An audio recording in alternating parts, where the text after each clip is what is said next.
We're all intrigued by the idea, right? Living a longer and healthier life.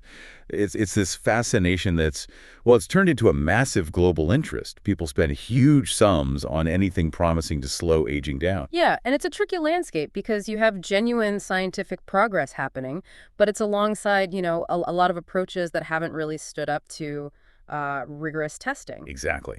So how do we figure out what's actually promising versus what's just, well, hype? Today, our focus is sharp. We're diving deep into the work of Dr. Eric Topol. Ah, Topol, a big name in this field. Definitely, a leading voice pioneering cardiologist, hugely influential scientist, and he wrote Superagers, an evidence-based approach to longevity. We're also looking at his recent thoughts shared with National Geographic. He outlines these scientifically backed principles for a longer, healthier life. Okay, so our goal here is basically to pull out those core evidence-backed rules from his research. We want to give you a practical understanding, kind of cutting through the noise, the pseudoscience, and focusing on what the actual data shows. Right. So whether you're already deep into health science or maybe just curious about effective, no-nonsense ways to boost your well-being and lifespan, this deep dive should have something for you. Okay, let's jump right in. First key idea. Your genes aren't like the final word. This is a really empowering concept, actually. Dr. Topol, he draws from this huge amount of longitudinal data, studies following lots of people over many years, and he emphasizes that our genes, they only account for about 20% of how long we live. Only 20%, wow. That feels surprisingly small. You always hear about things running in families. It does seem a bit counterintuitive, yeah. But the other 80%, that's significantly shaped by our lifestyle choices, our life circumstances, the environment around us. So it's a big shift in perspective. It really is. It suggests that even if you have a family history of certain conditions, you still have, well, substantial agency over your own health journey. A lot of power, actually. So that feeling some people get, that their fate is sealed by their genes? Precisely. And Topol points out that belief can sometimes, unfortunately, stop people from even trying healthier habits. But the evidence, it strongly suggests that by adopting these research-backed practices, you could potentially add, say, an extra 5 to 7 years of healthy life. 5 to 7 healthy years, that's significant. Yeah, free from many age-related diseases. It's a big deal. Okay, that's a powerful start. Now let's talk about something we hear a lot about in this longevity quest. Biohacks. Dr. Topol points to exercise as the most potent one. He does. And it's, a really grounded viewpoint, especially when you compare it to all the expensive, often unproven stuff out there, special supplements, cryotherapy chambers, you name it. Right, those trendy treatments. Exactly. While some might have maybe very specific, limited uses, exercise just stands out. It's broadly effective, and crucially, it's accessible for most people. It doesn't cost a fortune. Okay, so it's not some exclusive thing. But what makes it such a powerhouse for, living longer and healthier? Well, Topol calls it our single best defense against age-related disease. There are even some estimates suggesting 1 minute of exercise might give you back 5 minutes of healthy living. Wow. Maybe even 7 minutes if it's high-intensity interval training, HIIT, and just getting about 150 minutes of brisk activity like walking each week, that's linked to maybe 4.5 extra years of life. So it's way beyond just feeling good right after a workout. Oh, absolutely. Exercise has this deep, widespread positive effect. It benefits the heart, the brain, muscles, even your gut microbiome. And critically, it really helps reduce inflammation throughout the body, which is linked to so many issues, and lowers your overall risk of dying from, well, anything, all-cause mortality. And it's not just cardio, like running or swimming, is it? No, definitely not. Topol really stresses including strength training too. Lifting weights helps maintain bone density, preserve muscle mass, which is so important as we age, improves balance, reduces inflammation, can even help with joint pain. Okay, so practical steps. What does he suggest? The general guideline is aiming for at least 150 minutes of moderate activity a week. Think dancing, brisk walking, maybe yoga, or 75 minutes of vigorous stuff like swimming or running. Right. And importantly, add resistance training at least twice a week. Even if a gym isn't your thing or it's hard to access, you can do what some people call exercise snacks. Exercise snacks. Yeah, like doing a few push-ups during a TV break or holding a wall sit while the kettle boils. Little bursts throughout the day. They add up. That makes it feel much more doable. Okay, let's pivot to food. Rule number 3. Follow an evidence-based diet. And the Mediterranean diet seems to be the star here. It really is. Topol flags it as a top pattern for healthy aging. The core idea: eat the rainbow. Lots of different fruits, vegetables, whole grains, legumes, lean protein, healthy fats, variety in whole foods. We hear so much about the Mediterranean diet. What's the actual science saying connects it to longevity? Well, there are tons of studies, including recent ones, showing pretty consistently that it helps lower inflammation, Yeah. reduces bad cholesterol, improves blood pressure, helps control blood sugar, Okay. and significantly cuts the risk of major chronic diseases, heart disease, many cancers, type 2 diabetes, even Alzheimer's. A lot of it comes down to those plant compounds, like polyphenols and antioxidants, fighting off inflammation. So definitely not just a fad. There's real science there. What about protein? Seems like there's always debate about how much. Yeah, it can be confusing. Topol suggests aiming for around 1.2 grams of lean protein per kilogram of body weight daily. He notes this is actually more moderate than some of the really high protein pushes you see in, say, certain biohacking circles. Interesting. So not necessarily more is better. What about the flip side? Foods to limit or avoid. Ultra-processed foods, that's a big one he highlights. It's kind of shocking, but they make up something like 60% of daily calories for the average person in some Western countries. 60%. Wow, that's huge. What makes them so bad for us? Well, first, they tend to push out more nutritious foods. But beyond that, there's growing evidence they might cause direct harm. They seem to increase inflammation, mess with our gut microbiome, that delicate balance of bacteria, and cause big spikes in blood sugar. Okay, so avoiding the packaged stuff as much as possible. That's the idea. Cooking more at home, choosing foods closer to their natural state, that seems to be a key strategy to cut back on those negative effects. Makes sense. What about things like intermittent fasting or serious calorie restriction? Do they fit in? Ah, good question.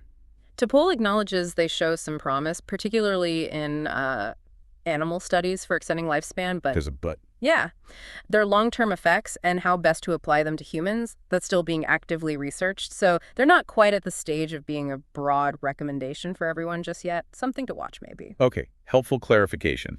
Let's move to something we all do, or should do, sleep. Rule number 4 is about getting deep, quality sleep. Absolutely essential. Sleep is prime time for our bodies and minds to, repair and rejuvenate. But the tricky part is as we age, sleep patterns often change, and getting that good quality sleep can become tougher. Right, and that has real consequences. Huge consequences. Yeah. We all know how bad we feel after one poor night, right? But long term, some researchers think chronic poor sleep might actually speed up biological aging. It messes with our body's restore and repair mode. How so? What are the risks? Consistently getting too much, or more commonly, too little sleep, is linked to a really wide range of nasty outcomes. We're talking increased risk of premature death, heart problems, certain cancers, type 2 diabetes, weakened immune system, obesity, Alzheimer's, high blood pressure, stroke, even worsened mental health. Wow, that's quite a list. It is. It seems to stem from disruptions to our metabolism, our cells, our hormones. Plus, during deep sleep, our brain has this cleaning system, the glymphatic system, that clears out waste products. And poor sleep messes with that. Exactly. And not enough deep rest hinders that cleanup, potentially letting stuff build up that might increase the risk of brain diseases down the line. Okay, so clearly vital. What does Topol recommend for better sleep? Pretty standard, but crucial advice. Try to keep a consistent sleep schedule, same bedtime, same wake-up time, even on weekends if you can. Aim for around 7 hours a night for most adults.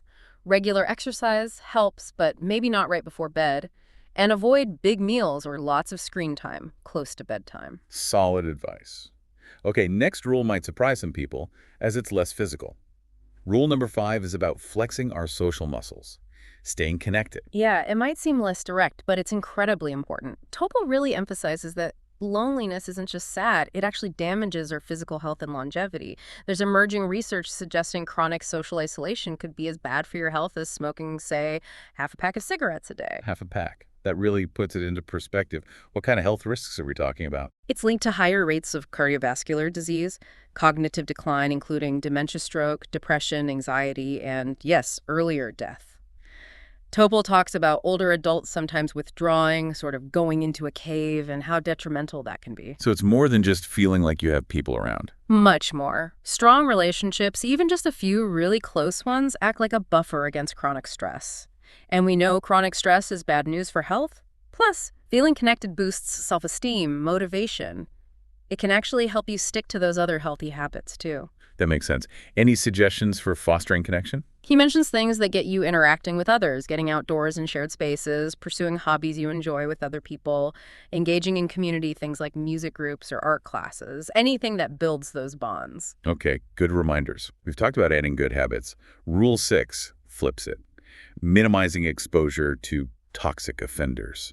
Right. This is about being aware of and trying to reduce contact with negative environmental factors that can accelerate aging or increase disease risk.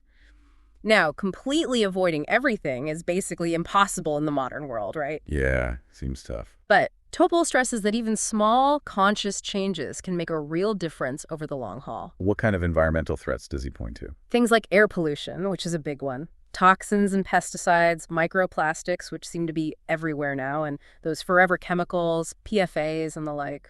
So what can we realistically do? Small swaps can help.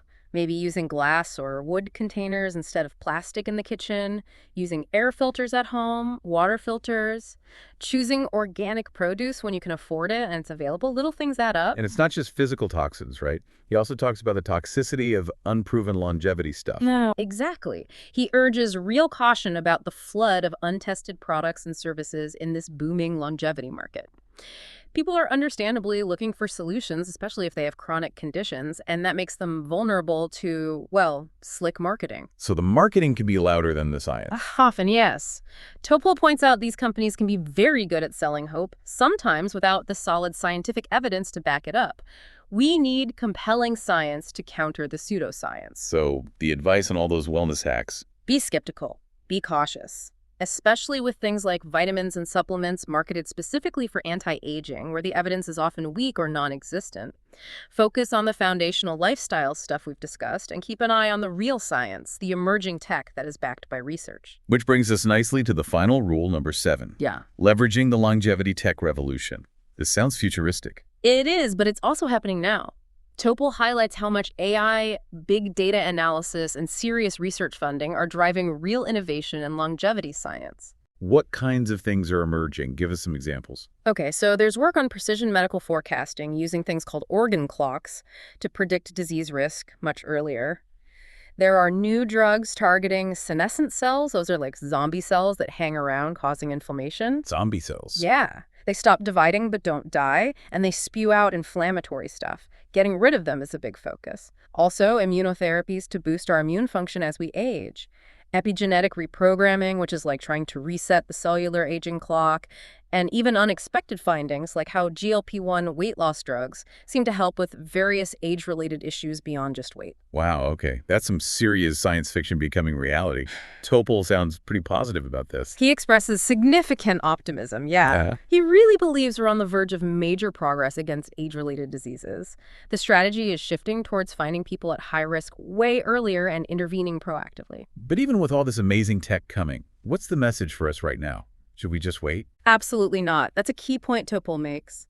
We don't need to wait for these future breakthroughs. The lifestyle choices we make today, the exercise, the diet, the sleep, the connections, have a huge impact on our healthy aging now, especially because many major age-related diseases develop over decades. What you do now really matters for your future self. Okay, so let's recap quickly. We've covered 7 science-backed rules from Dr. Eric Topol. Genes aren't destiny. Exercise is your best biohack. Eat Mediterranean style. Sleep deeply. Nurture social ties. Avoid toxins, both environmental and marketing hype.